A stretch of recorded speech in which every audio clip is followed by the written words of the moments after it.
tenants, illegal immigrants, narco-terrorists, poppy cultivators, and the recent most being monkey are some of the names used by the Meiteis, used by the Chief Minister of Manipur in calling the Kuki-Zos or in addressing the Kuki-Zos. Well, before I begin, I'd like to thank the media fraternity for coming over on this auspicious day, an occasion of the International Women's Day, to discuss and highlight the plight of the Kuki-Zos in Manipur. Well, I will bifurcate my presentation into three parts. The first being the plight, or otherwise the statistics related to the internally displaced people in Manipur and across this nation, India.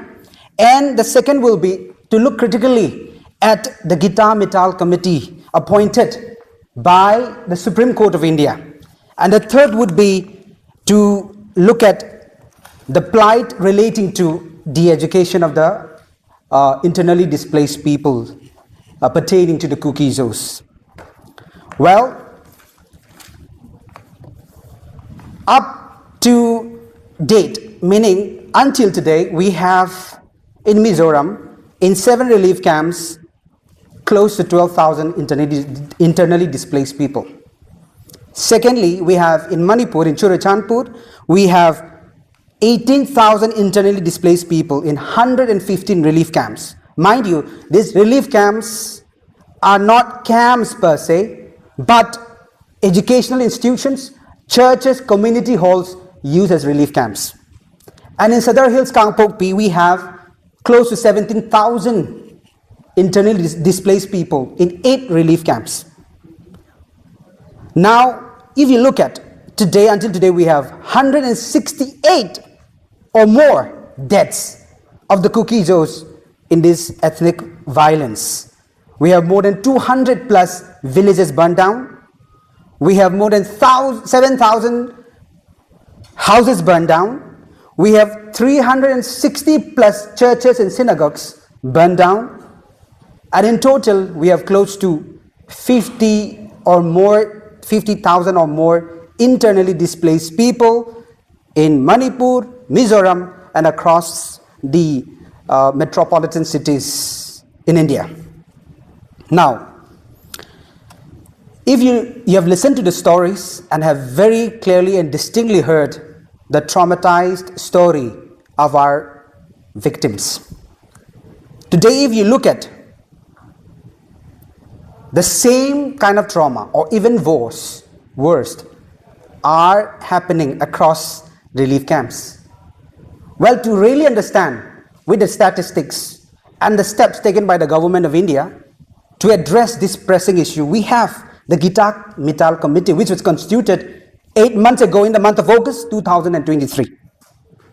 Now, what was the hurry for the Gita Mittal Committee to give a report within a week or two?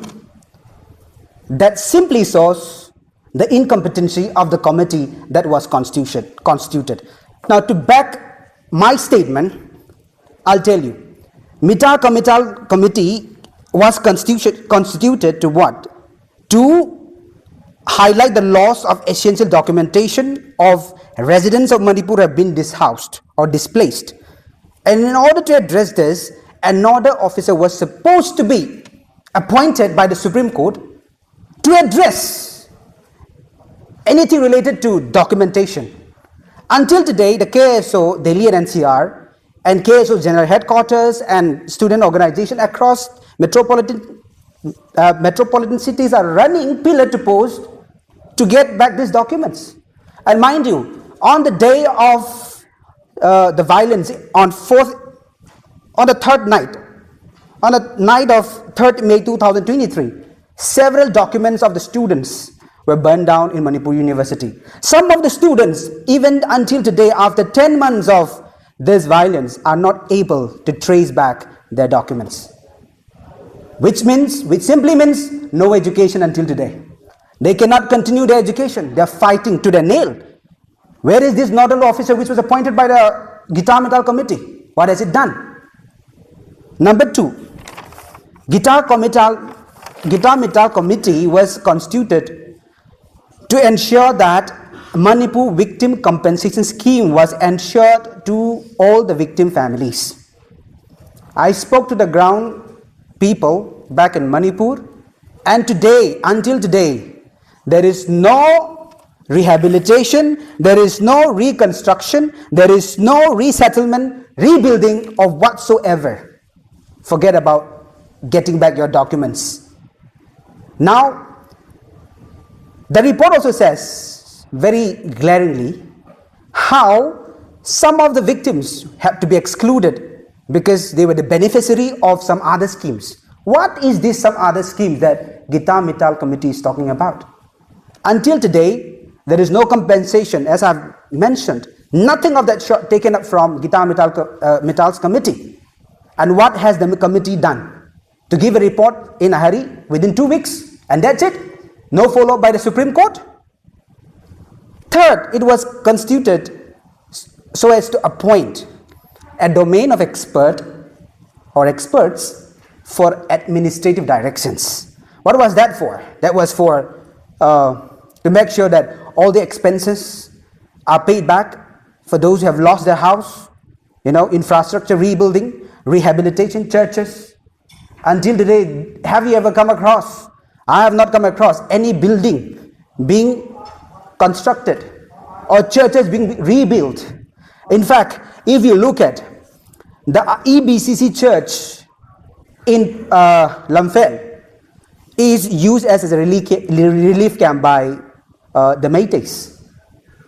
How many churches are burned down today? As I have said, there are more than 360 churches burned down. None has been rebuilt. What is the Metal Committee doing?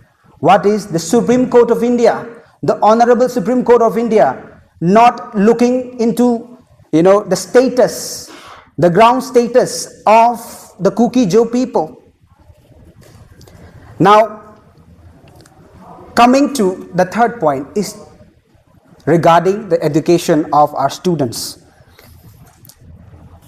Amit Shah, when he visited, Honorable Home Minister Amit Shah, when he visited Manipur way back in 2023, he promised an online education. Today, nothing has panned out with regards to online education. I'm telling you, I have friends, I have students who spoke to me who are internally displaced students from Manipur until today not able to continue their education. In fact, by God's grace, Kerala Kunur University responded in a very positive way and embraced our IDP students. Otherwise, today, many of our students, the majority of our students' educational pursuit and educational life are in jeopardy. Now, in order to address this pressing issue with regards to education of the internally displaced people, Kuki Students Organization, General Headquarters, Churachandpur, have taken initiative and they have constructed a community school, instituted a community school in Paiko village in Churachandpur, where 731 students are registered so far. Do you think this is with the effort or otherwise with the help of the state machinery and the center? No. This is a community funded, and this is run by the community themselves. And this is nothing but showing us the plight, the condition, the stepmotherly treatment meted out to the Kuki-Zo people, especially the internally displaced children who are in need of education. To conclude, I like to say the general election is coming up, and Election Commission of India has approved what is called Scheme for Internally Displaced Person of Manipur to vote in relief camps. My media fraternity, my fellow countrymen, please hear us. We are not interested in electoral politics as of now. And as a student leader and as a student organization that is suffering so much we would like to say, let humanitarian politics precede electoral politics for now, because that is the need of the hour. In conclusion, we would like to ask the central government, the Supreme Court, Honorable Supreme Court of India, to please expedite the process. 10 months is too much to reconstruct, to rebuild, and to enhance the dilapidated condition of the Kuki-Zo people and the state of Manipur in general. Until then, we will fight for justice, and we will fight until a permanent solution is served duly to the Kuki-Zo people. Thank you very much.